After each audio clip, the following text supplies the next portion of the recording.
Hola, vamos a desarrollar el tema de estructura y clasificación de las partes de la planta. Esta presentación se las voy a hacer llegar para que ustedes puedan revisar con un poco más de detenimiento cualquiera de las secciones que están en esta presentación y que vamos a desarrollar en estos momentos y que les sirva pues de repaso o para especificar algunos de los conceptos que hemos abordado. Vamos a empezar con las generalidades de la planta.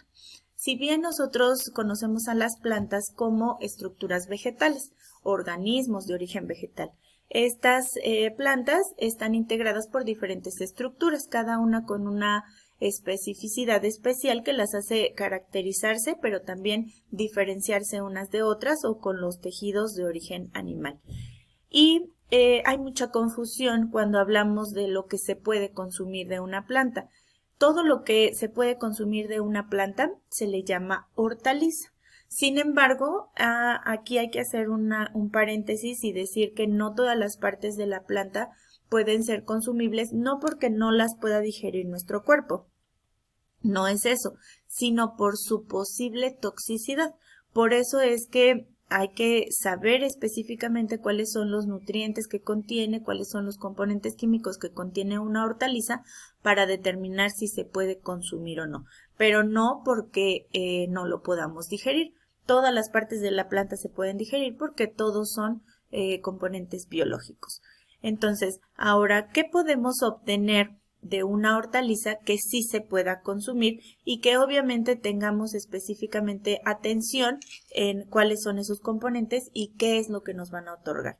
Las partes de una planta, si nosotros recordamos un poquito de biología, es la raíz, el tallo, las hojas, las flores y los frutos. Si bien cada una de estas partes en general tiene otras más específicas, vamos a ir viendo la especificidad que tienen y de acuerdo a esa especificidad si se puede consumir o no. ¿Qué es lo que podemos consumir? Raíces, bulbos, que son una parte de la raíz pero que almacena agua y que tiene las diferentes capas que van construyendo a este tejido y por ejemplo son los ajos, las cebollas, los puerros y las chalotas. Las raíces, si bien nosotros tenemos finas y tenemos engrosadas, las más finas, como lo podemos ver en la imagen, son aquellas que apenas van creciendo, son raíces jóvenes o raíces frescas que tienen apenas la reproducción celular. La raíz principal y parte de la que va a formar el cuello y ya el tallo de la planta, esa va a ir engrosándose de acuerdo a la cantidad de nutrientes, sales minerales y agua específicamente que va teniendo en su estructura y no solo para mantener el sistema vascular de la planta, sino solamente como de almacén.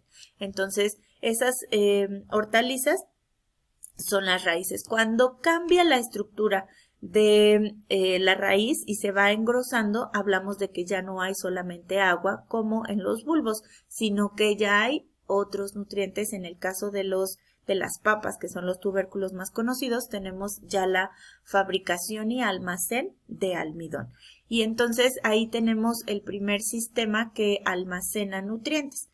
Y en tercera instancia, tenemos a los tallos. El tallo es el sistema vascular de las plantas. ¿Cuál es el sistema vascular? El que ayuda a dirigir todos los nutrientes del suelo a toda la planta.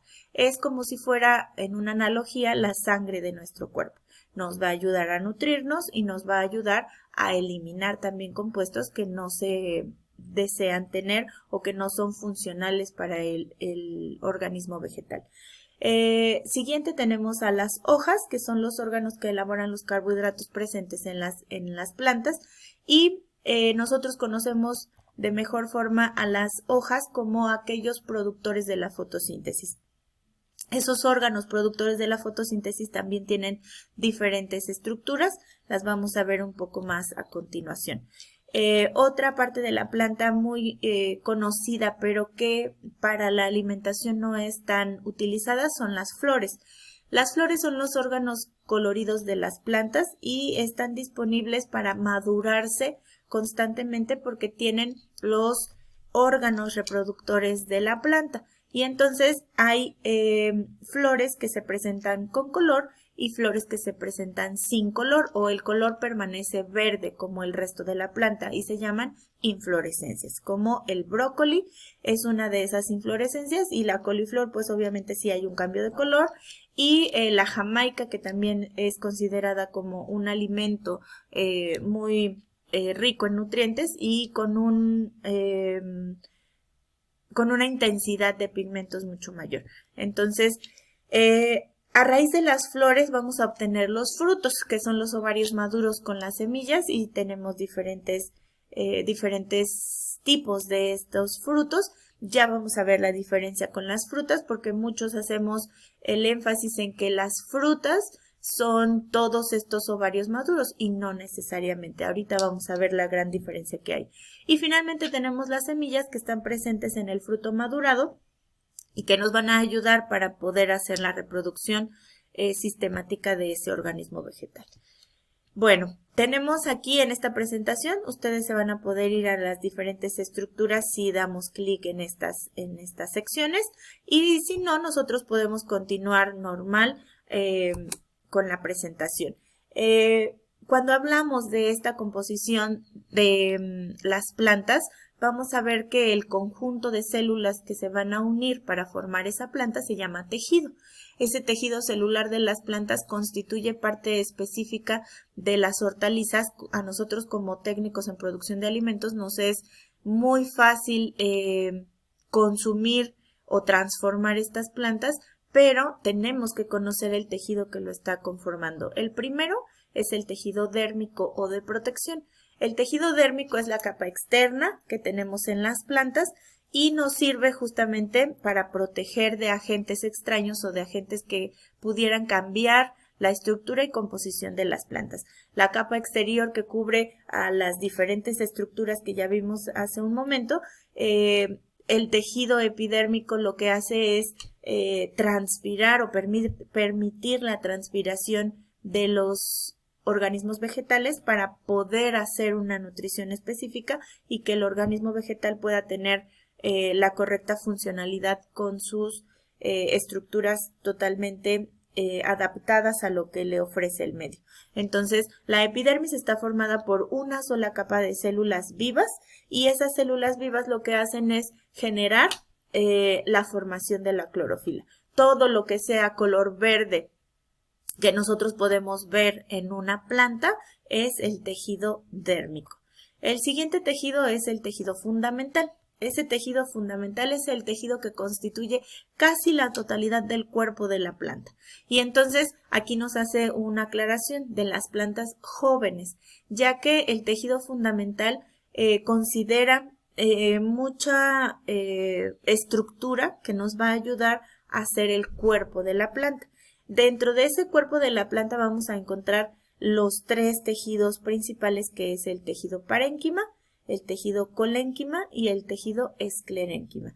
¿Cuál es uno de los más importantes? El tejido parénquima. Es el más abundante, es el que pudiéramos decir que infla a las plantas en cuanto al crecimiento que se vaya teniendo en esta planta y está formado por células pero con paredes muy delgadas y cuya función depende de en dónde se ubique este tejido. Si se ubica en las hojas, vamos a encontrar la función de la fotosíntesis, que no solo es el intercambio o la formación de los gases, que es el oxígeno y el dióxido de carbono. Va un poco más allá en cuanto a los que nos dedicamos a la producción de alimentos y es la formación de carbohidratos. Y a su vez, la unión de esos carbohidratos simples nos hará el resultado de formar el almidón. Y entonces, nosotros conocemos la clorofila en todos los organismos vegetales verdes y por este pigmento que se forma en este tejido parénquima decimos que las partes de las hortalizas que son verdes les llamamos verduras. No todo lo que nosotros consumimos de una planta se le puede llamar verdura, solo aquello que tiene un color verde y que está dado por la formación de clorofila que se forma en el tejido parenquimatoso. El segundo tejido es el tejido colénquima. Este tejido es de sostén de las plantas jóvenes y de las herbáceas. ¿Qué quiere decir una planta herbácea? Que no va a generar ni una flor y por lo tanto ni un fruto. Entonces son solo aquellas hierbas que nosotros conocemos. Ejemplos, perejil, cilantro, epazote, el apio se considera todavía 100% de tejido colenquimatoso. Y está indispensablemente en una planta para generar el sostén, la estructura firme que necesitamos, pero no la dura. Lo más duro que puede tener una planta por el tejido colenquimatoso pueden ser los pedúnculos. Estos pedúnculos de las hojas y que va a dar raíz a los frutos, entonces nos va a servir de tejido de sostén para mantener el fruto cuando se está madurando. Y finalmente el tejido más duro y más fuerte que podemos tener en la planta se llama tejido esclerenquimatoso. Este tejido está formado por células con paredes muy gruesas y sirve para el sostén total de la planta. Carece de capacidad de dividirse y solamente lo que hace es crecer formando capas ligeras de lignina, que este nutriente lo vamos a conocer posteriormente. Cuando hablamos de tejido fundamental nos enfocamos a las pulpas y a las cáscaras de todo lo que conocemos como hortaliza. Y finalmente tenemos el tejido vascular. Ese tejido vascular está encargado de reemplazar el agua perdida durante la transpiración o evaporación y también para nutrir directamente a la planta. Existen dos tipos de estructuras que nos van a ayudar a conformar el tejido vascular. La primera es el tejido que se le considera como floema y el siguiente como xilema. El xilema transporta la savia bruta. ¿Cuál es esa savia bruta? Es solo el conjunto de agua y sales minerales que provienen del suelo y que son absorbidas por la raíz. Esta raíz lo que hace es absorber esa agua y sales minerales para subirla a todos los tejidos que está teniendo esa planta.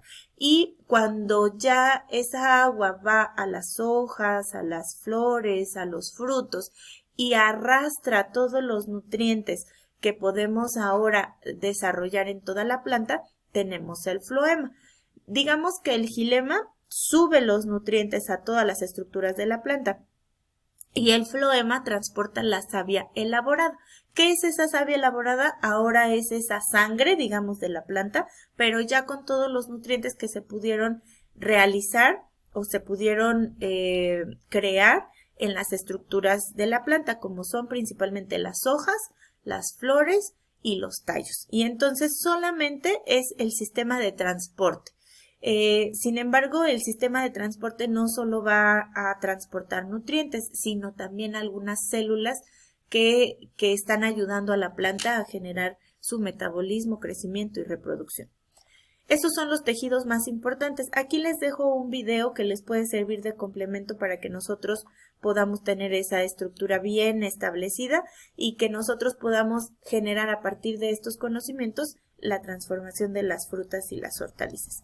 Y entonces aquí tenemos una imagen que nos ayuda a entender un poquito más la circulación de la planta para entender cómo sube el agua como alimento de la planta y cómo baja el agua ya con diferentes estructuras que nosotros podemos conocer como nutrientes que también son indispensables para cuando nosotros transformamos los alimentos.